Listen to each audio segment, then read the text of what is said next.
Hello दोस्तों, मैं भानवी स्वागत करती हूँ आपका अपने चैनल में। आज मैं लेकर आई हूँ आपके लिए कुछ बहुत इनोवेटिव, बहुत ही powerful. It's power of visualization. आपने बहुत सारे लोगों को देखा होगा कि बहुत देर तक वो बहुत ज्यादा मालाएं जपते हैं, पूजा करते रहेंगे, लेकिन स्टिल उनको एक सेटिस्फैक्शन नहीं है। वो कहते हैं कि हमें उतना रेवेन्यू नहीं मिला। तो ये क्या है? Why it happens? ये ऐसा क्यों होता है? Because only chanting of God is not sufficient. If we have a power of visualization, then it will be 1,000 times more powerful than only chanting the name of God. वो उसकी जो power है वो 1000 गुना ज्यादा बढ़ जाती है जब हम विजुअलाइजेशन करते हैं चीजों का। हम भगवान का नाम ले रहे हैं, हम सिर्फ नाम ले रहे हैं मुंह से, लेकिन अगर उसके साथ साथ हम विजुअल भी करते हैं उस ईश्वर को, उस पावर को, तो तब वो कहीं ज्यादा पावरफुल होता है। इसको एक बहुत बड़े अब मैं एग्जाम्पल से, लाइव एग्जाम्पल से मैं आपको बताती हूँ। एक रशियन ज्यू थे, नाटन सेरेंस्की। उनको because of being American spy Russian government ने एक्यूज्ड किया उनको, और उनको जेल हुई।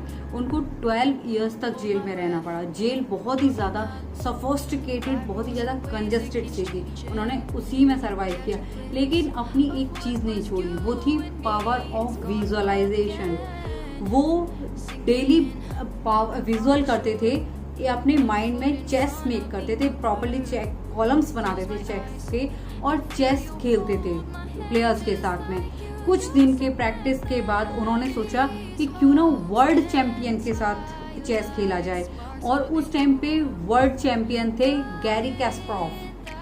तब उन्होंने उनके साथ खेलना स्टार्ट किया, गैरी के साथ में, और वो कुछ टाइम तक खेलते रहे। फिर जब 12 इयर्स हुए तब बिल क्लिंटन प्रेसिडेंट हुए, और उन्होंने रशियन गवर्नमेंट को से अपील की कि उन्हें रिहा कर दिया जाए, उन्हें छोड़ दिया जाए। तब रशियन गवर्नमेंट ने उनकी बेल एक्सेप्ट की और उन्हें छोड़ दिया। उसके बाद में वो इजराइल के कैबिनेट मिनिस्टर बने। उसके बाद कैबिनेट मिनिस्टर के बाद में बनने के बाद में एक दिन गैरी वहां पर विजिट के लिए आ रहे थे, गैरी कैस्परोव।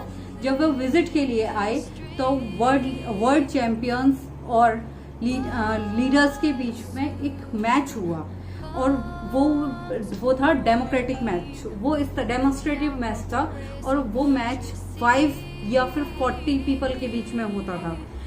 उस टाइम पे वो हुआ 5 पीपल के बीच में। गैरी ने 4 को डिफीट किया, उन्हें 4 को हरा दिया।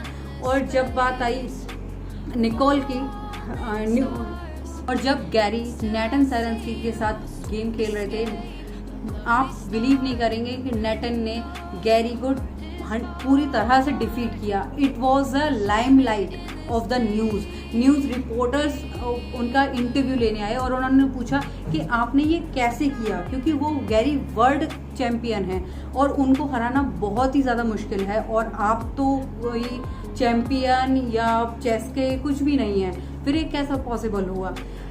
तब नाटन सेरेंस्की ने बताया कि मैं 12 into 365 मैंने गैरी के साथ चेस खेला है, तो इसलिए ये मेरे लिए एक आम बात है, स्वाभाविक बात है, क्योंकि वो उनके साथ 12 साल माइंड में विजुअल करते थे कि उन्हीं के साथ गेम को खेलते थे, तो वो चीज़ एक उनके लिए रूटीन में आ गई थी, एक नॉर्मल थी।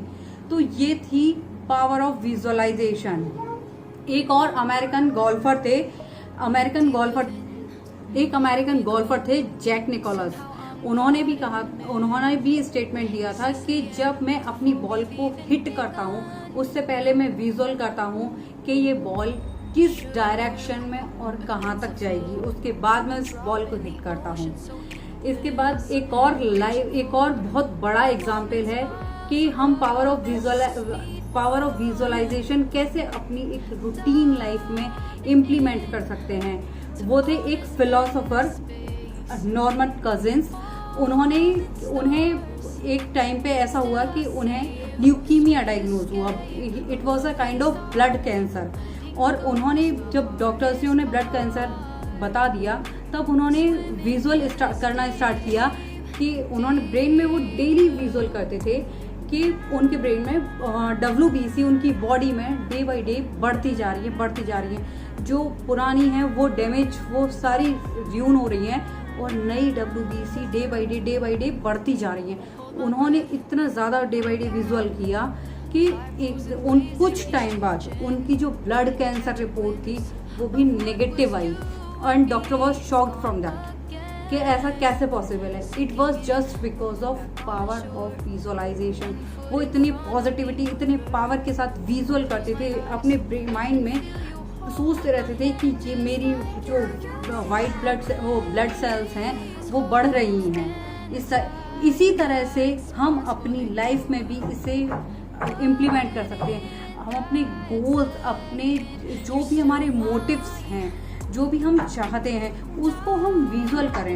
एक बहुत छोटी सी बात है कि अगर हम किसी चीज़ को, बहुत सी चीज़ें कहते हैं अरे ऐसा कैसे हो सकता है, अगर उस चीज़ को हम अपने सिर्फ दिमाग में सोच भी नहीं सकते, अगर हम विजुअल नहीं कर सकते कि ये तो पॉसिबल ही नहीं है, तो फिर हम लाइफ में एक्सपेक्ट कर कैसे सकते हैं कि वो होगी। इसलिए first visual then expect the thing, और वो होगा, मेक श्योर। उसमें कुछ वक्त लगेगा, एक दिन ऐसा नहीं है कि आपने 1 दिन 2 दिन 3 दिन विजुअल किया और आप सोचो कि तुरंत हो जाए। ये कोई झाड़ फूक नहीं है, इट्स साइंटिफिक लॉजिकल। इसलिए कुछ वक्त लगता है लेकिन होता ज़रूर है। So please do it, it will work. Okay, अगर आपको मेरा ये वीडियो पसंद आया हो तो please like, share and subscribe it. Thank you.